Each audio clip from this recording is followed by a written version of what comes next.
But what is your piece of news? Okay, so the piece of news I have here is to talk a little bit about an upcoming game from Games Workshop, a video game which is called Warhammer 40,000 Darktide, not Darkside. It very much looks, my dyslexic brain struggles with this because they haven't put a space in it and it looks like Darkside, but Warhammer 40,000 Darktide. Right. It's a shooter game, but the interesting thing about it is that you will not find a Space Marine in sight. It's What? trying to be gritty and down to earth. So rather than playing Space Marines, you're going to be playing members of the Imperial Guard.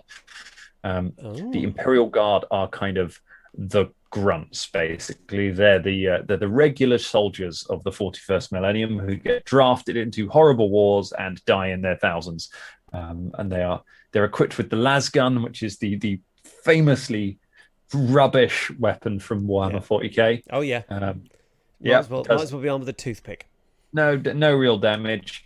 So you're going to be playing basically just one of the regular guys on a planet trying to. It's a planet where chaos has taken a hold. The forces of chaos have taken hold of these planets, and rather than just bombing it from orbit like they normally would do, the Imperium of Man they want to keep the planet for MacGuffin reasons because it makes spaceships and it makes weapons and things like that. So they've decided they're sending in a surgical team with an Inquisitor leading a team of Imperial Guard to try and retake the planet. And that's the kind of setup. The thing that makes it really exciting is in order to kind of get that Imperial Guard feel and get that story feel into it, the writer they've drafted in to help them is none other than Dan Abnett. Wow. Dan Abnett is, you will know if you are a fan of Games Workshop, is royalty as far as Games Workshop writing goes.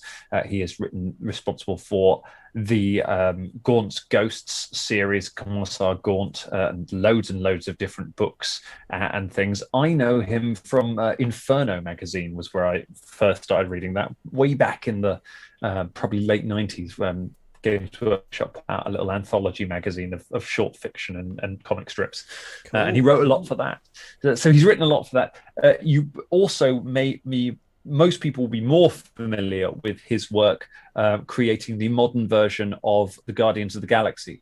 Along with Andy Lanning, so they produced that lineup of the team that made it into the films with Drax and Star-Lord and Rocket Raccoon, all of that, Mantis. That is they didn't necessarily create all the characters. They created a couple of them, but they created most of the Marvel cosmic universe from of that time from which all that story is taken. So that feel of Guardians is very much Dan Abnett. Wow. Yeah, so he's a lovely guy. I met him at Comic Con in Maidstone in Kent because he's local to there, and there was a tiny little Comic Con that ran above a comic book shop in Maidstone that I used to go to with my comic book. And because there's a few good writers that lived in Kent or lived around the corner from it, and it was their local store to go along. So like Kieran Gillen was there, and Dan Abnett was there just before he was about to go out to sort of watch the first table reads of Guardians of the Galaxy. And after it had been announced, I remember having a lovely chat with him where I was like, I mean, it's a weird pick. Like, are you happy with it? And he's like, I've seen the script. I'm really happy with it.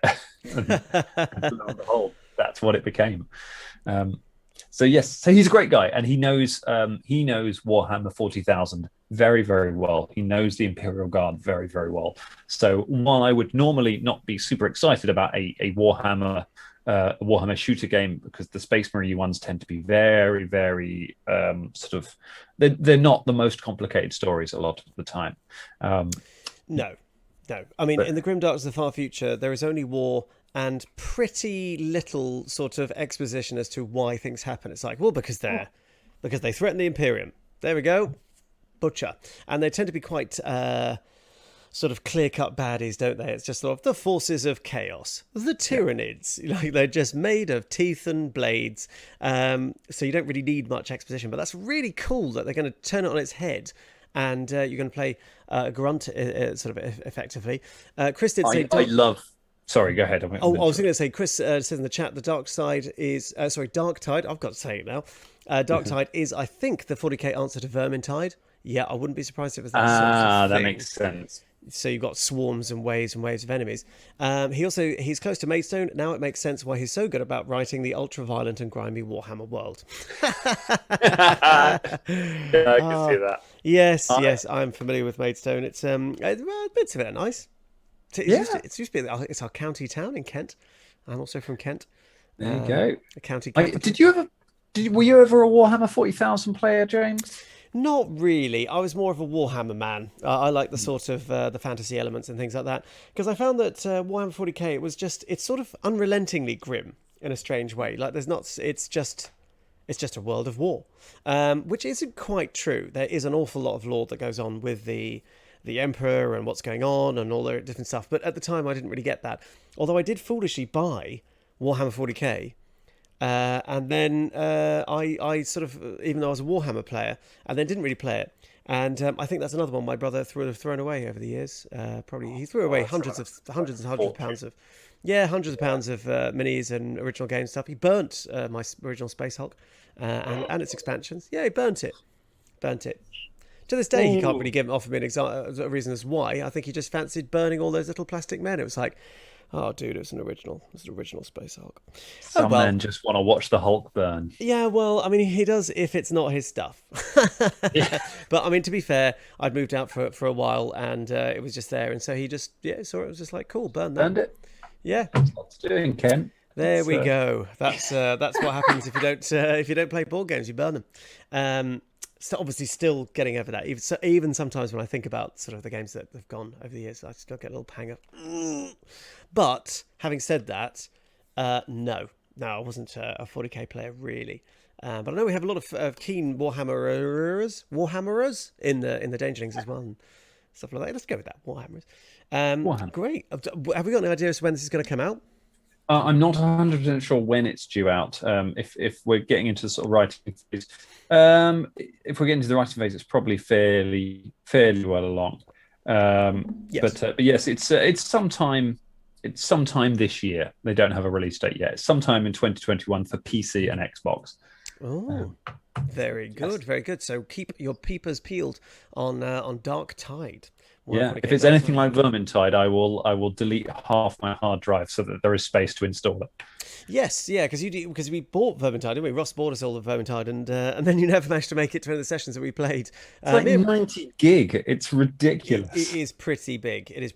But we had a blast with Vermintide. It's good fun. If you do get a chance to pick it up and it's on sale, get some mates and hack your way through hordes of naked rats and various things. But it's got quite an interesting system whereby the waves are randomized, so you can play it again and you could face a completely different thing, which does make it a little bit tricky at times because we played it on quite a hard difficulty level, and sometimes just within about a minute you've just got some horrible chaos spawn just tears you apart and you're like, oh cool, because all the drops are randomized as well, so no health, chaos spawn. It would have to be chaos as well. Oh my god, chaos is always a nightmare. Always going to be chaos. Yes.